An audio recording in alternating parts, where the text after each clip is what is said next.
Big tech already knows pretty much everything about you, but that's not enough. They want to know as much as they can about your children, too. A new report from the Google Transparency Project, first obtained by this program, highlights Google's aggressive campaign to have its products placed in America's classrooms.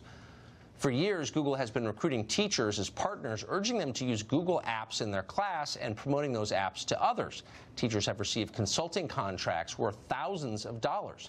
As teachers are won over, their school districts become collaborators in Google's marketing scheme.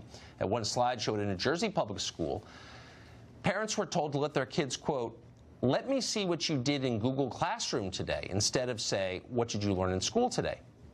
Amazing. This is happening. Michelle Malkin has been following it. She's a syndicated columnist and author, and she joins us now. Has there been any pushback? It's hard to think of a consumer product we'd be okay with a company pushing on our children in schools, but nobody seems to have noticed this.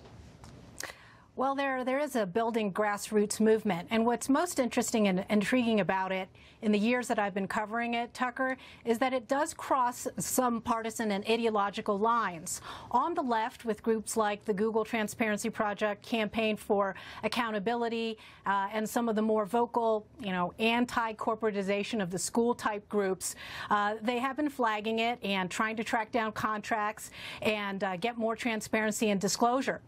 On the right side of the aisle, you have a lot of grassroots education reformers who are most concerned about family and parental autonomy.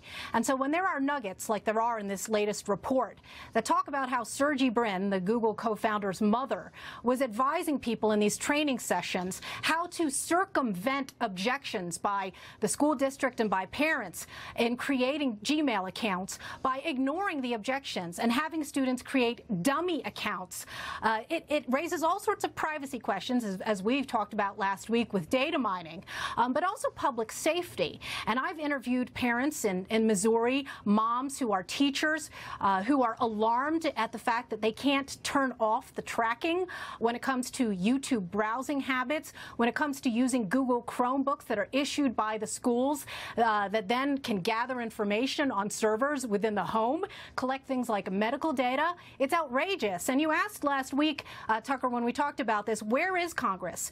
A lot of Congress members, of course, take a lot of Google money. So the plain fact is they're bought off. How bought off could they be when there's mounting evidence that technology like this harms children, severely harms? The suicide rate for kids, obviously, as you know, is way up. And they ignore that because they're taking money? I mean, that just seems completely irresponsible.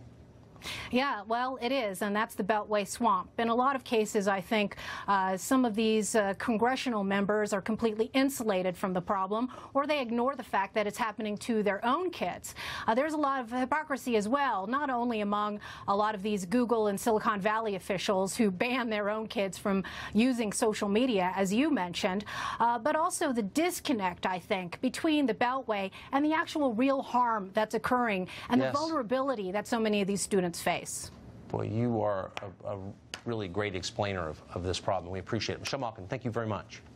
I appreciate it. Google should be deplatformed from the public schools. Amen. That's for sure. Well, the president has made it a priority, but many countries still tax American goods more than we tax theirs.